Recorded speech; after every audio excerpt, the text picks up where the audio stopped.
I think most of us haven't heard him, but title was Mr. Ellard, Minister Ellard Cherayi. As we expect a blessing through it from God. Bless you.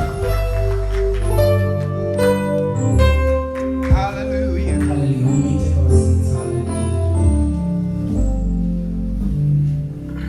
Glory to the name of the Lord. Amen. Angani warikufara. Ndono warikufara. I better not chance na David lakafara ndakanzani kuimba.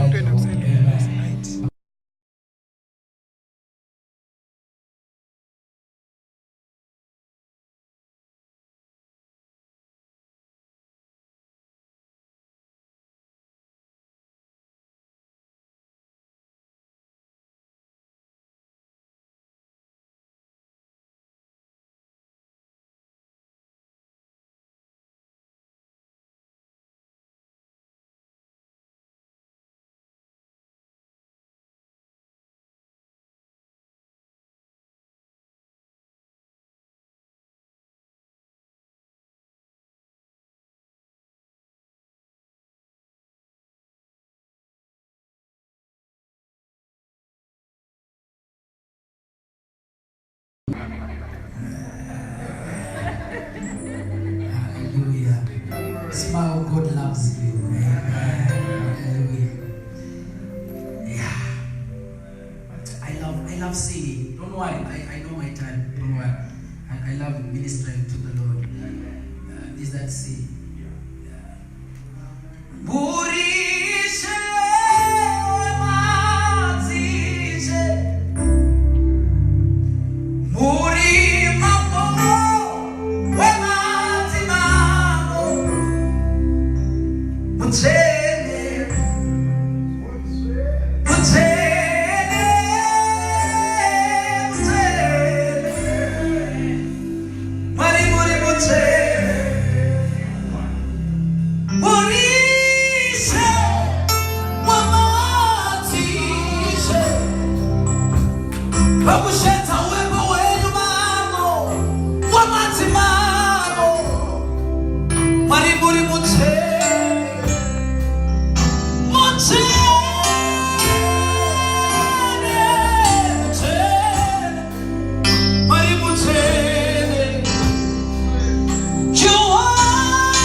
chakopotao sevanhu vakadzidzawo chakopotao chigoisako chirungu imomo kuti zviite zvakanaka.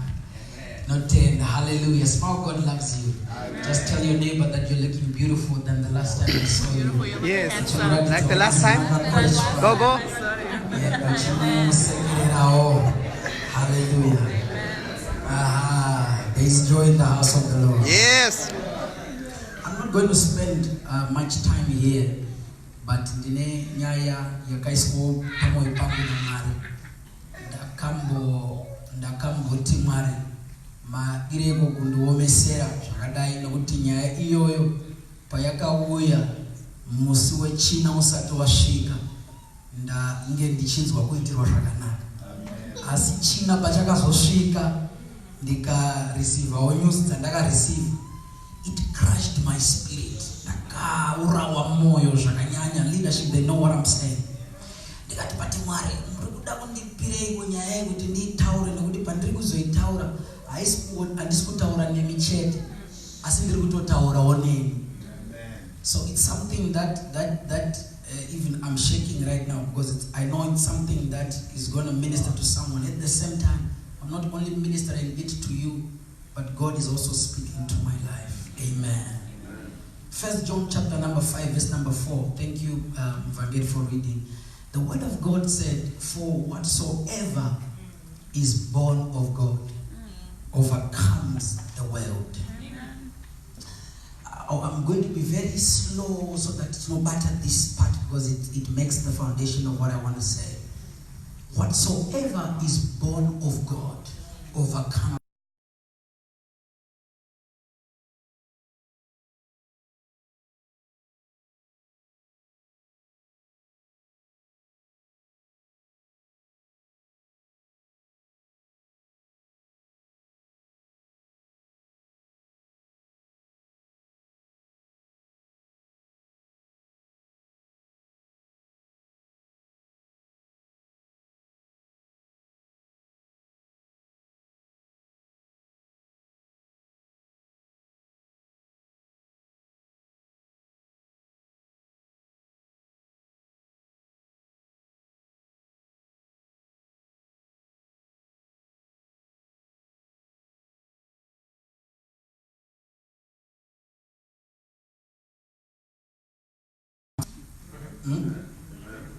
Wesa anoberekwa ari muchechi. Motoita basa rekuti muchimuka pakati peusiku anoda kudya muchitokafidha wena kachichema motodi. I know you can relate very well. You're waking up at night and you are trying to shelter the little one, because they are still an infant. Kachiri kadiki kari kukura. Saka John chari kuda kuti chimwe chinhu kuti pane chinhu chinozvarwa naMwari chiri at a infant stage. Now John chapter number 1 verse number 12, yobva yati, for as many as have received him, he has given them the power to be called the sons of God. Now the word son of God that is there, it's called teknon, which means an infant son. In other words, Mwari kuti wesa anouya pandiri kana kuti akatenda mumwoyo make anotanga ari muchechi kusvikira pakuzondokura paanozonotaura kuna Romans chapter 8 verse 19 paanoti for the next expectation. Now uchanzwisisa kuti achitsanangura anoti kune vakamugamuchira. In other words, vari kutanga vari kuuya kuzogamuchira Mwari. Now vanogamuchira vanotanga this journey with God. But Romans chapter number 8, for the next expectation of the creation, Nyika yakamirira avo vana vaMwari. Now it's really good to vana vaMwari ripapo rinoti yos zvichireva kuti a mature son. Now mwana akura hauchamuudze kuti nhasi chipfeka chigeza ndifunge kuti dai sekuru jeje, let's say if he's still alive, you might every time come to you and say, it's now time for you to bath. It's now time for you to eat. But a mature son knows that this is now my time to bath.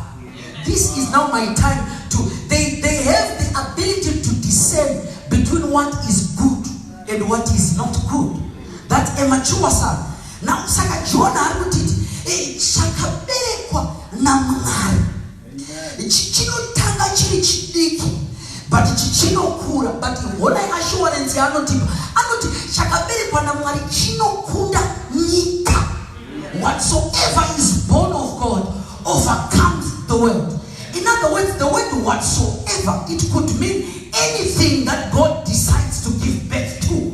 It might be an individual, it might be a certain gift in a man, it might be certain something. Whatever God decides to give birth. Each John not assurance. Chinokunda Nyika. Nyika.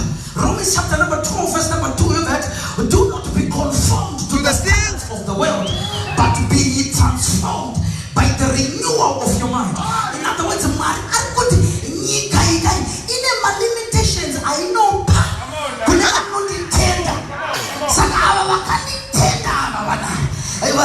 whatsoever chakazvarwa nenini Mwari ndikachisa mavari ichocho whether chidiki sei kana kuti chichiri chidiki kana kuti chakura ichocho Mwari anopa assurance yekuti chinokunda nyika.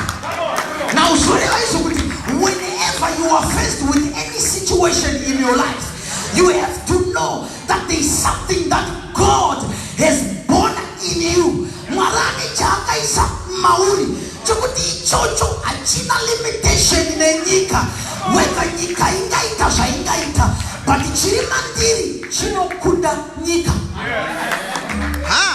Work with me. Famba ineni vachoko, famba ineni. Now shukula Mwari whatsoever is born of God overcomes the world. Now John anobvaenda pamberi kunotsanangura chinhu ichi chinoberekwa naMwari. John anobvati, and this thing that is born of God, anobvati, it is our faith. Now John abva kuritsa pachena kuti pandati whatsoever baba ndakuita narrow down kuti ndichikuudzai chinhu chimwe chete chacho chekuti ichocho chinokunda nyika. Chinokunda nyika. Faith yedu yakazvarwa matiri naMwari ndo yacho yandati inokunda nyika. Now what is faith? Faith, according to Hebrews chapter number 11, verse number 1, it says, now faith is the substance of things hoped for, the evidence of things not seen. In other words, let me bring it closer to you, because now faith is like having a title deed of a house which is not there.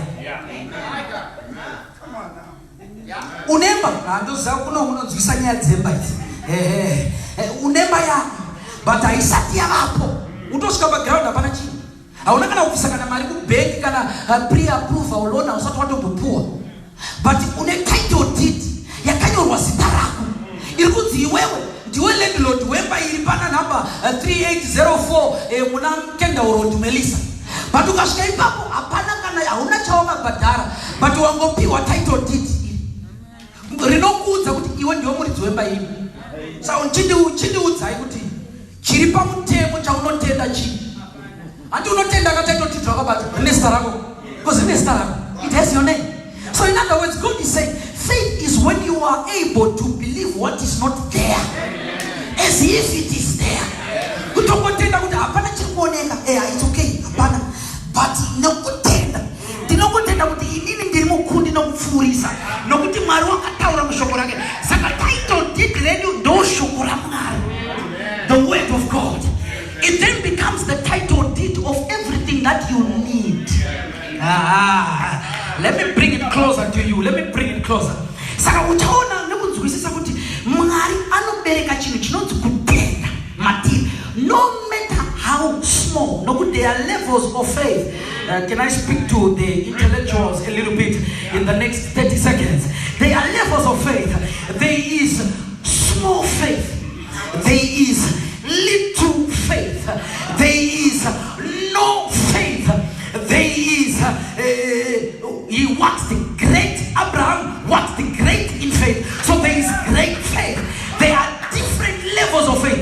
But John, I don't think any level of faith.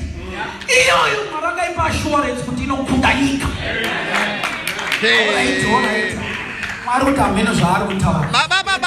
chapter number 11 ndoda nyaya dzajesu nokuti pana jesu apa ndo patinoponera. Now shoko raMwari rati pataverengesa paMark chapter number 11. I love this scripture so much. The Bible says Jesus, when he was about to enter Jerusalem, akatsvaga ndokuona kuti ndaifana kuzopinda ndakatasva gongoro zvataurwa kumashure in the Old Testament. Bible roti wakupinda kuguta zuva iroro Jesu wakapinda wapinda ndobva abuda asvika manheru kutemberi ndobva azobuda ndobva taverenga pataverenga nekuti anga kubva kuBhetani akudzokera kuJerusarema. Bible rati Jesu zvino wakaziya shora inoti wakaziya nenzara zvona kuti Jesu waitova munhu anodawo zvokutodyawo waitova nenzara ndokubva Jesu aona muti womuonde panowanika mafruits pamuonde. Jesu ndokubva atofambawo munyama haana kuflya akatofamba munyama ndokusvika pane muti. Jesu ndokubva atotarisa kuti zvimwe ndingaona chekudya pamuonde. The Bible says, and he looked and he saw leaves only. And the leaves were green because Bible wrote to muti wanga wakasvibira. But inini chinondinetsa mufundisi ndine nyaya one inondinetsa yekuti makika anototiudza kuti nguva yekuita maonde yakanga isati yakwana. Nai ndiri kukumbira kuti mundibvunzirewo ndinotukirwei ini muti nguva yangu yekuita maonde isati yakwana. Nokuti maka ndifunguti anga arasika ndinotukirwei ndinotarisirwei naJesu nguva yemaonde isati yaanoziva kuti nguva yemaonde haina kukwana. But ipapa anotofamba achiva kwandiri achitotsvaga chekudya pandiri but achiziva kuti nguva yemaonde haisati yakwana. Why are you coming to me when you know that it is not season for figs? Ndine umwe munhu izvozvo une mumwe munhu ari kuti why is this happening to me? Mwari muda kuti ndite sei? Why is this happening to me? You know very well that inini nguva yekubereka maonde haisati yakwana, but muri kuuya kutsvaga maonde pandiri mamatsvaga mamashaya mundituka futi. Muri kunditukirei nguva yangu yemaonde isati yakwana? Why do you demand certain things from me, God? When you know, definitely you know that nguva isati yakwana. Munondinetserei? Endaika kumweka kune vamwe vari mumwaka yekuita maonde endaikoko musauya kapano. There are certain things that you face in your life. You sit down, you look and you ask God, but why am I going through all of this? Why is it me? What did I do to deserve this? And you know very well you don't deserve it. And for sure you don't deserve it. But now we are regaiti kubatsire vadika mama Jesu badaroti wakapindura muti. In other words, Jesu nemuti vane conversation yatisina kunzwa kuti muti wakati, but takazonzwa kuti Jesu akapindura. Now ndauya kuzokudzai kuti muti wakati chii kuna Jesu. Yes. John chapter number 1 verse number 1, it says, in the beginning was the Word, and the Word was with God, and the Word was God. Now when we go to Genesis chapter number 1 verse number 9, and God said, let the land produce trees, and ye yield fruit yielding trees, and let the seed be in itself. Very interesting. And the Bible says, and it was so.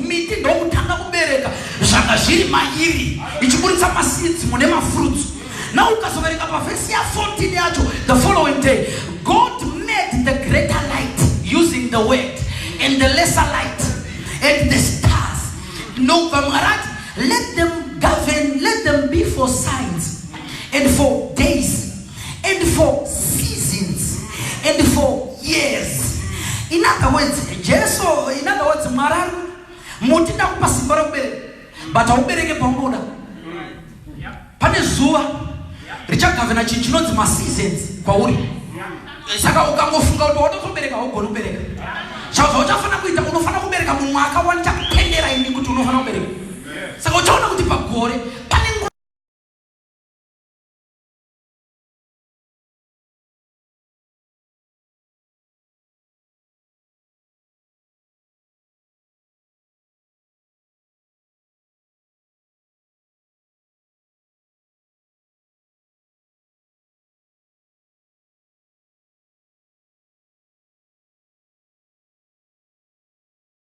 hauzi muna June, uri muna November wakuzvishinda. Saka Ishe zvavari kutaura ndezvekuti mese imimi miti imimi yandakupa isimba yekuti mubereke hamubereke pamunoda. Ndosaka uchiona kuti madomasi ukoda kumaita muna December anoora. Anoitwa muna May uko makunopedza chirimo apa muchibva pana April, March, April muchipinda May ndo panoitwa madomasi. Kakurohwa ndikachando muchisa mabhotoro muminda meya memadomasi. Ndo mwaka wemadomasi ukasaurima imomo abudi madomasi anofa. Saka Jesu ari kuti no inzwai munzwe that word was used in the beginning. So muti uri kuudza Jesu. Even Saul baba David anoti pa chapter number 1 pa verse 3 anoti wakaropafadzwa munhu usingagari usingafambi usingadi wakafananidzwa nemuti wakasimwa paupatsemvura mashizha avo haangasvavi asi anobereka muchero mumwaka wawo. Zvoroti nyangwe une manutrients aunoda haubereki paunoda unobereka mumwaka. Saka muti uri kuudza Jesu kuti Jesu makataura seshoko kubva kumavambo mukati ndinofana kubereka maonde asi Jesu musakangamwa kuti handi makandita handigoni kubereka musizini isiri yangu. Saka inini ndine dambudziko rimwe chete randaita neni, nzara yenyu yapinda mumwaka usiri wangu. Sotesa kudaro.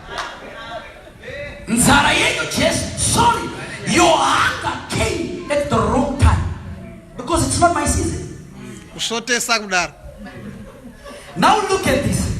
Jesu achitaura anobva ati ngakuchireka kuva nemunhu unodya zvepauri.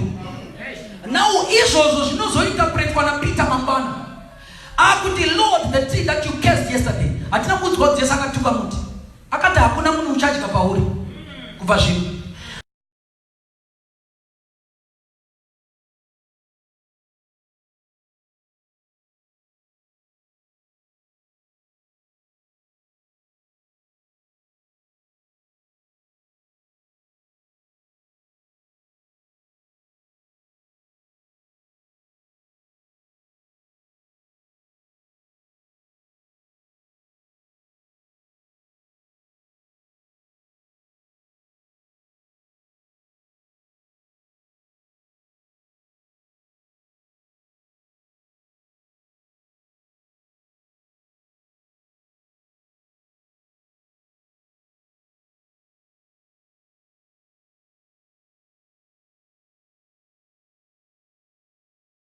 The things that you do to God, but they only see what God does to you. What do I mean? Wakambona here kuti umwe munhu izvo zvauzivi kuti maropafadzo mamwe awinawo.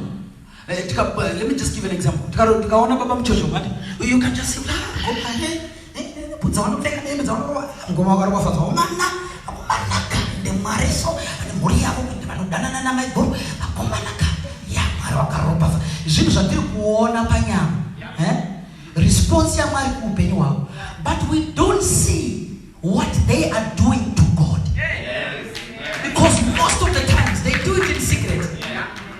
Ausitomboonera kuti paunopfugama wegero uchiti Mwari ndirikareka kana vanhu vakuzoona varangarirwa naMwari vanhu vanoda kuti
ndakataura imwe nyaya yekuti ukangotenda unogona kuti kune gomo iri bva apa enda unozvikanda mugungwa izvozvo ukangotenda kuti ndozvinotoitika ndozvinobva zvatoitika ipapo. Let me explain a certain mystery that is there. Now regai ndikuratidze chinhu. Jesu anoti kune muti ngakuchiregedza kuva nemunhuzve unodya pauri kubva zvino. Now handizive kuti muti wanga une makore mangani ekuti urarame uzofa.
Ukangotenda bezvinoitika. Genesis chapter number 1.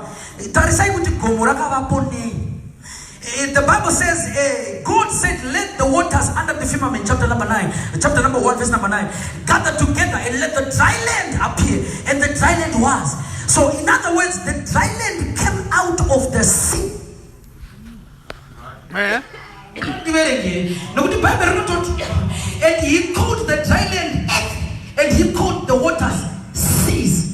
So gomo kuzovapo kwaro rakadududza gungwa ndo rakadududza gomo ndo bvaraoneka. Zvoreva izvo kuti Jesu ari kuti unogona kuudza zvegomo kuti gomo chidzokera kuya kwawakabva.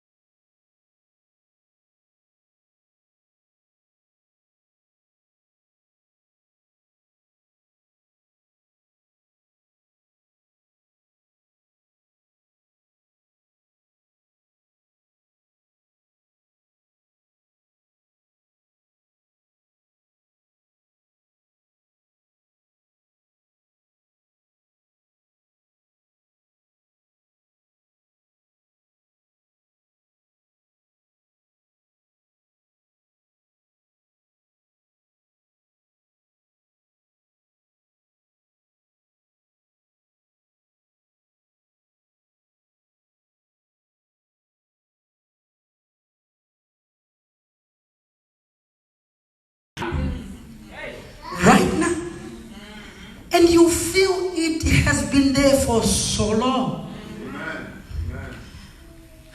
But what I love is hakuna matambudziko. Munyora anoti matambudziko angu achapera ndichafa. Zvora kuti matambudziko ane paanogumira.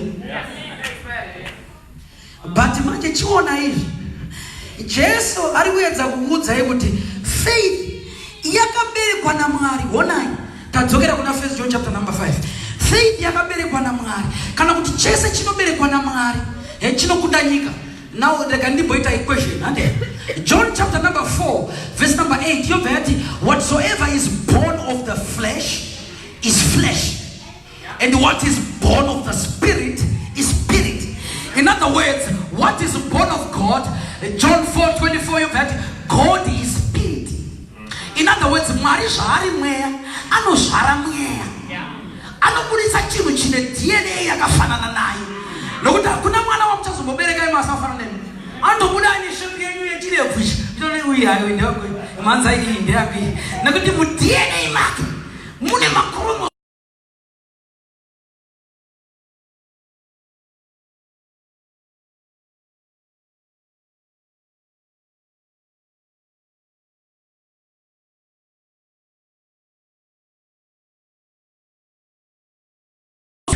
Now zvatakafanana naMwari.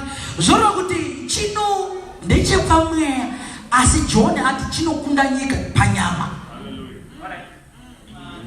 Ndechepa mweya asi chinokunda panyama. Zvinhu zvaMwari unongofana kuzvitora zvazviri. Ndechepa mweya chokunda panyama. Achina kunzi ndechepa nyama saka chinokunda panyama. Chanzi ndechepa mweya chinokunda panyama. Zvoreva kuti kana uchida kukunda panyama, shandisa chakaberekwa naMwari chimwe chinokunda panyama pacho. Nokuti izvozvi nyama iri kuti zvaMwari tarisa uone. Situation yawiri mairi wo wachema wagara kwenguva yakareba. Inini ndiri pano. Situation inenge chikudza kuti I'm here to stay. Inyama kai zviri kuti zvatiri kufesana nazvo ndezvepanyama. Iri kukudza kuti ina handina kwandiri kuenda. Ndiri pano.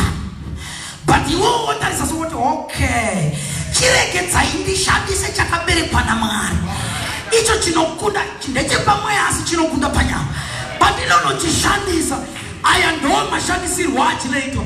Unosvika woti iwewe situation segomo wanga wagara uriko unenge wakabva iwo. Kana chiri chirwere, let me be a bit spiritual, man of God.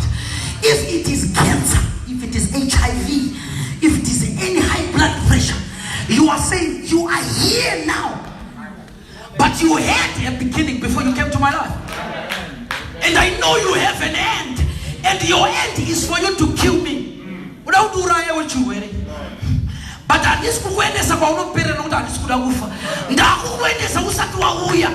Wakambobva kubva wakapinda ipapo ndokwandakukuendesa segomo rakanzi naJesu dzokera mugungwa kwawakatangira. So sicknesses, they are a choice to a person who operates in faith. When you move in faith, you are able to say, God, whether she gets the visa or she doesn't, you remain God. And I know one day or another, she will get...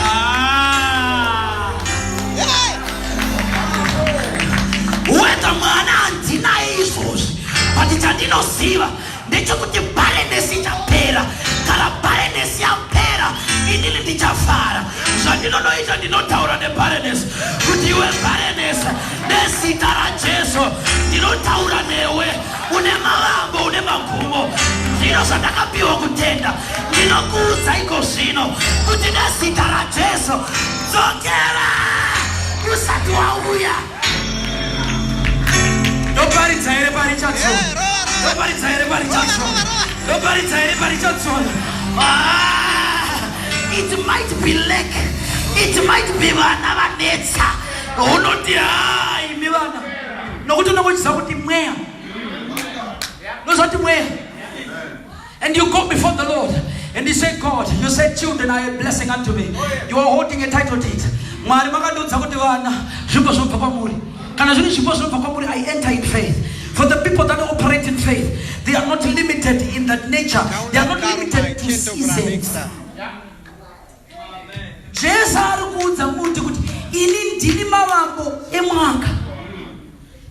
I am the one that gave seasons to have power over you.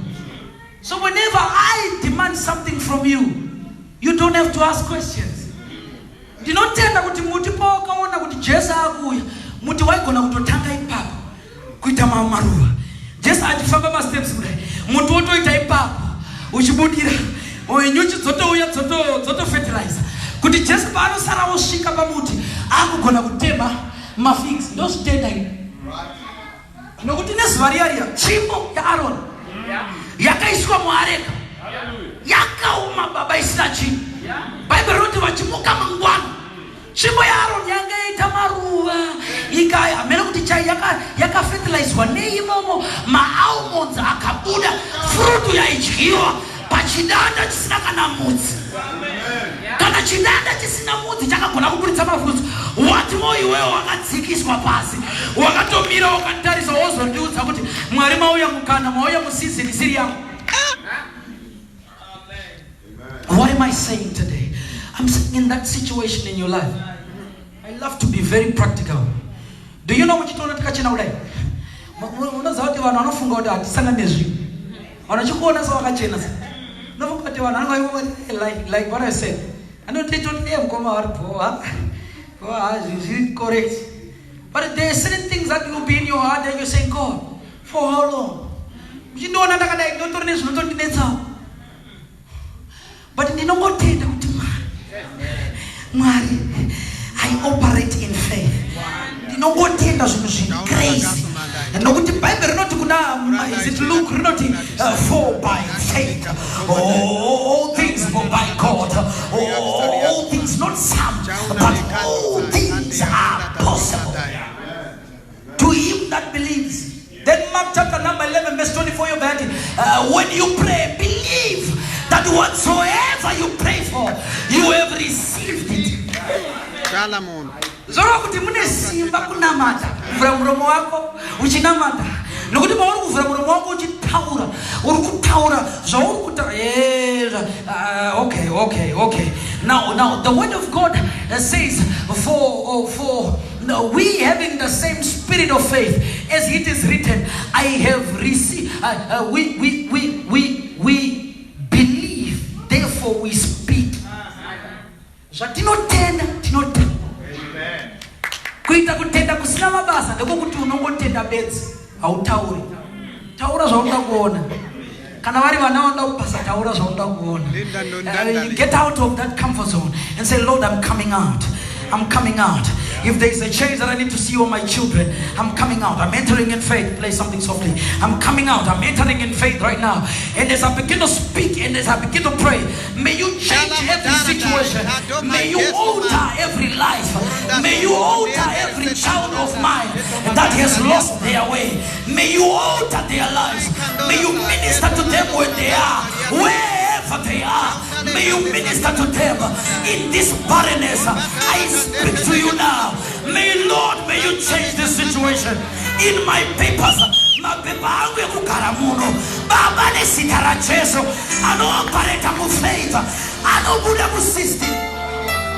Ladies and gentlemen, can I tell you, the world that we're living in has got systems, full of systems. Systems that govern them. Zinokuudza kuti kana ukaapply nhasi unomira after 3 years. But this is me. Whether you think that I'm over my head or what, this is what I believe in, and it has always worked for me. This thing uchinyatsoziva hakuna kana vati anobuda after 3 years. In 3 years baba musaita zvokutamba kuno kuAmerica wakauya nezuro iwewe mufana iwewe ndagara kuno ku 25 years hakuna munhu anoita 3 years. Hey, it's a system. Mwaka unoti ukabudisa mapepa ako unopera after 3 years wozopiwa mapepa. Mwaka unondiudza kuti mirira season. But kune vanorarama mufaith anoziva kuti it's not about me. It's not about me. Why do you want to make it about you? Why do you want to believe that you can do it with your own reasoning and your own understanding? Why don't you want to believe God in certain things? You have failed in your systems, in your reasoning. Why can't you just allow God and try Him? Just believe in Him. And God will do something amazing. Amen. Do it again, Lord. I'm contemplating to share this because they are streaming live. You know what? It's a system. When my wife went to the villa, she got a date in September. And God spoke to mindfulness. And she called me one morning. And she said, I remember her prayer very well. And I told him, and I said, mindfulness, thank you again in September. But it didn't I took the Bible that prayer that she made, she asked God, we know that you hear us. It knows exactly what things were. Right. Some possible things. Right. Things why I did the system here. And I can't get it. I mean, you know, so I just want to tell you, and guess what? In that same day, 2-3 hours later, I'm speaking to my wife on the phone.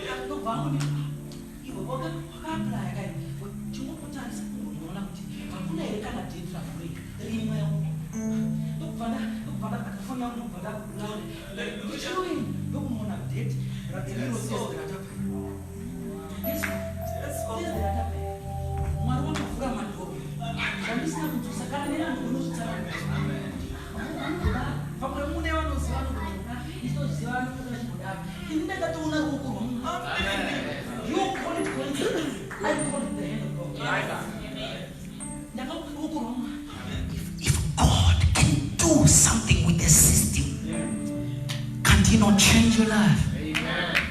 Can He not transform your life? Can He not change that situation in your life? Can He end that broken and that bitter? Honda sata rumake santo brakaso tia. Are you telling me that God cannot do it? Unonduzera kuti mara kuzvina mai baba. Mara kone kuchipya system ere. Mara kone kuzara mkowa ere. Mara kone kubvisa chirwere ere. Mara kone ere kuti ipapo porufunga kuti andikone kuvabuda. Muri kundudza ere kuti ndakutenda mara azvigone ere izvozvo. Ko zvakadii kuti kangotenda zvakadii. Kuti kangotenda kuti muri Mwari vanorapa uyu. Muri Mwari vanorangarira. Muri Mwari vanosimudza marombe. Muri Mwari vanovhura maopportunities. Muri Mwari vanovhura mabasa. Muri Mwari vanoita zvisingaonekwe. Muri Mwari vanoita Mwari zvinoshamisa. Can you just step to your feet? Hallelujah. Oh, Shakatala. Jesus. I believe in a God who does miracles. I believe in a God who does crazy things.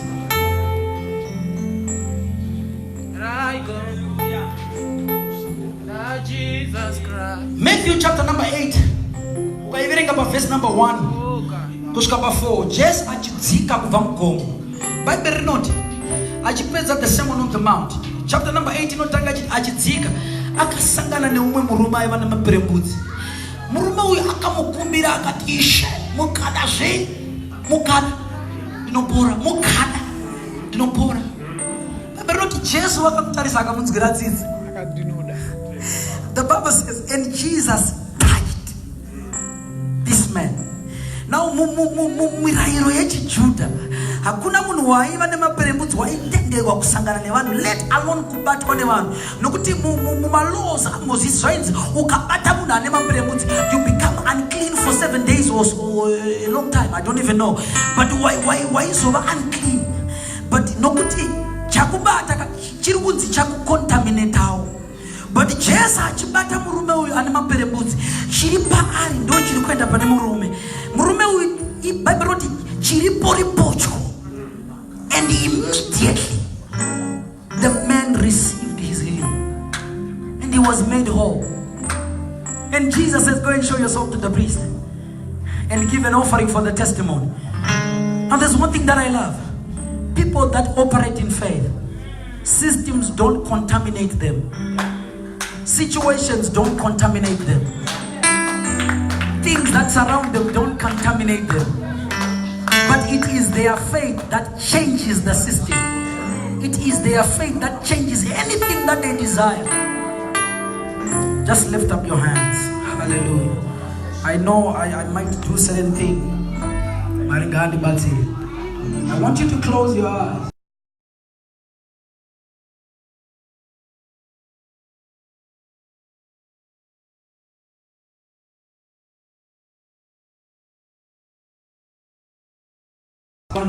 To be changed by God. I don't know. But let me assure you, play softly, play softly. I don't know.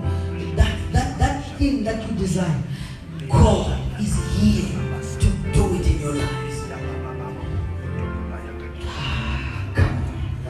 The Bible says that they overcame by the word of their by the blood of the Lamb and their word of their testimony. Next week Sunday, my testimonies. Achabuda, God, I'm believing in you. I have just decided today to just believe in you. I just decided today to believe in you. You have spoken your word today, and you have said that if I only believe, if I only open my heart to you, you are able to do it. Do it over my life. Muswa Wednesday, on a phone call. Muswa Thursday, on an email. Muswa Friday, on a mail. Muswa Saturday, on a phone.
sustainer.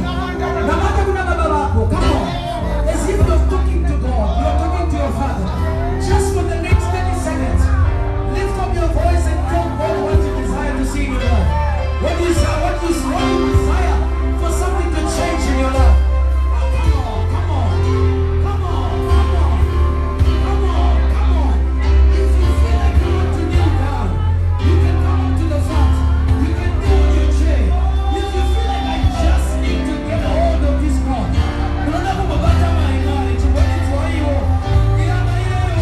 Come on.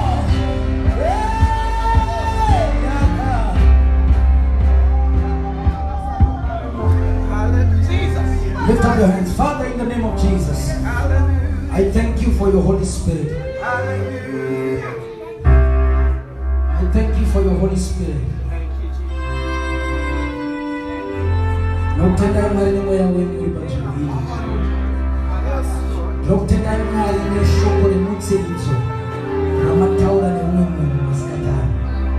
Nokutenda inoya angaputsika moyo, angakuta shogoneni.